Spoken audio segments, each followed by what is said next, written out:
Don't get too worried about Bed Bath & Beyond from a macro level. Looks like there are company-specific problems. I hate to say it, I've vowed not to use this joke anymore, but it's just too much of a softball over the plate. Maybe Frank the Tank only had time to go to Williams-Sonoma. Far too many stores are going to have to look at a future of having half the size of the store fleet that they do now, and products will have to be presented in a much more visually appealing, interactive way than they are. So don't be surprised if quite a few of these companies go private for a couple of years while they figure out how to be a department store for the 21st century and not a department store for the 1960s. Payless Shoe Source announced that it was going to file for Chapter 11 bankruptcy and that it's closing 400 stores as part of that process.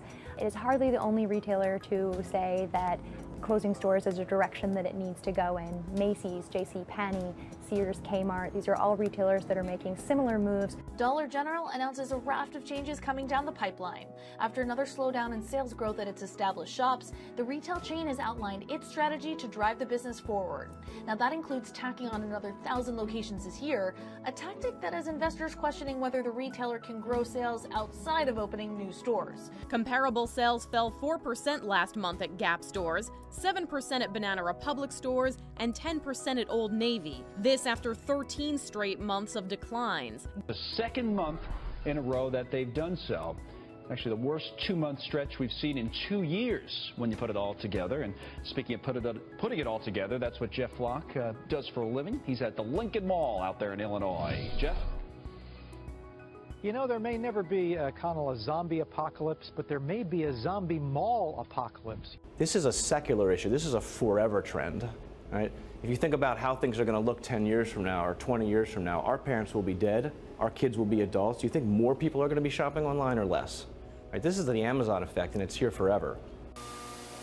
But get this, last year Americans went to lunch 433 million less times, resulting in a $3.2 billion loss to the restaurant industry.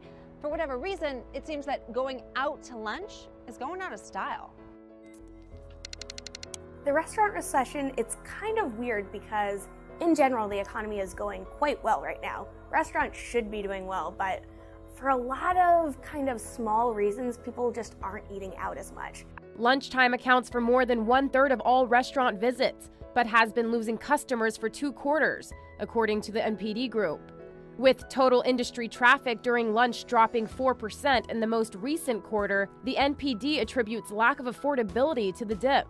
Talk to us about some of the headwinds that are facing this industry. Why are we starting to see it run out of steam?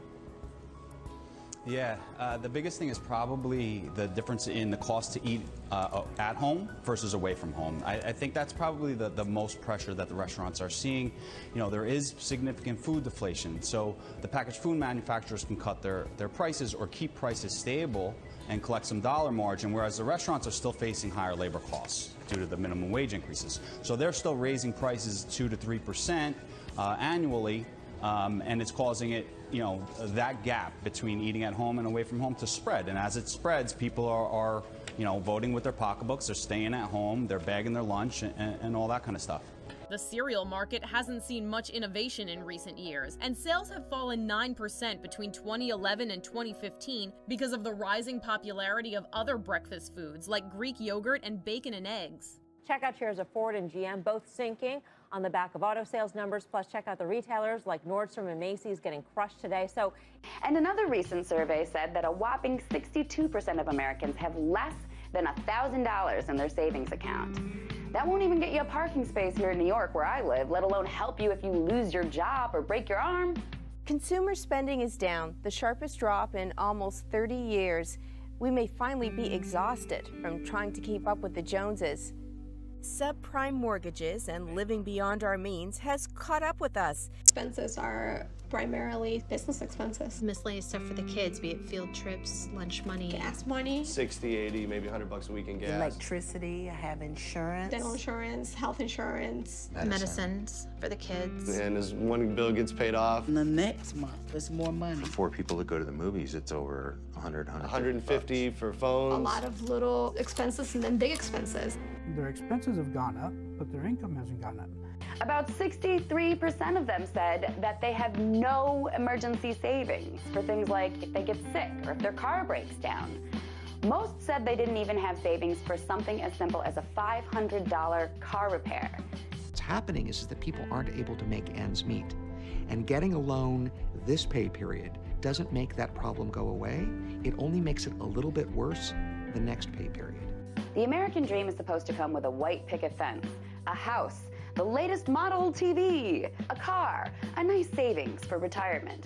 But that's not how most Americans are living today. Instead, it's more like we're living paycheck to paycheck. A middle-class existence in America would cost $130,000. A year. A year. The median income in America is somewhere around $50,000. So, a middle-class existence was more than 2 times as great as the median income. Everyone is living one paycheck away from being broke.